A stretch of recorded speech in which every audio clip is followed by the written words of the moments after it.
Thank you, Professor Durval, for coming to China and attending this conference. We would like to ask you these few questions. Okay. Yeah. So first question is, what are the core areas your current research mainly focus on?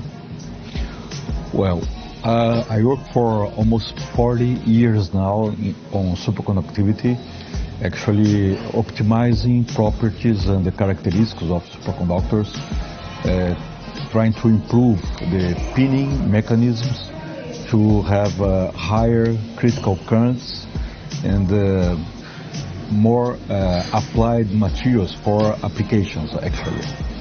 And I have other fields of work like biomaterials, alloys of titanium and magnesium, but only using our expertise and our infrastructure there in my laboratory. But the main field is superconductors, and I work on superconductors for 40 years now. So the next question is, in which practical scenarios have your work research results and your team been applied so far? Okay.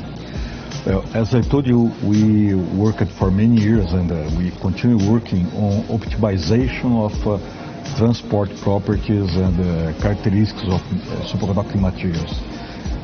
We managed to, for instance, include new types of pinning centers in superconductors to improve a lot the critical current. And we could give this new technology to companies, and they use this kind of technology to construct, to fabricate new materials using these artificial pinning centers in niobium-titanium, niobium-13, and other kind of materials. So I would like to ask you another question. Neo3SC13 takes new theories, new discoveries, new applications as its core themes. What new opportunities do you think? Well, the main problem with the superconducting applications, because we develop materials, we make materials with better properties, but the idea is always to apply this material for some application. And the problem is the cost of the cryogenic cooling of this kind of material. For now, the low temperature superconductors, they need liquid helium or at least cryocoolers going down to 4K or 5K.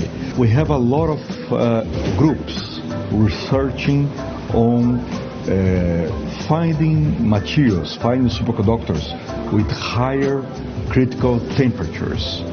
And that can be applied for some application, but with very high critical temperatures, but not facing the problems with pressure.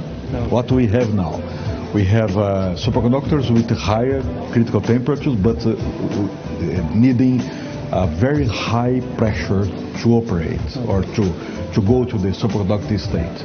Then what we're facing now, we are trying to find new materials with higher critical temperatures, but at least the room pressure or the room conditions. That's the idea. Yes. That's the idea.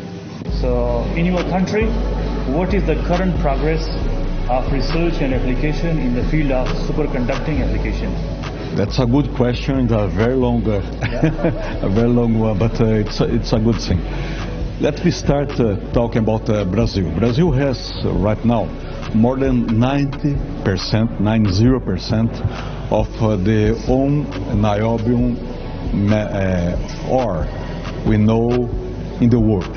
That means if you need an application using niobium, for instance niobium-titanium or niobium-13, or even any kind of use using niobium, for instance alloys for steel or iron niobium, for instance, anything using niobium, you must have some connection to Brazilian companies to buy niobium from there.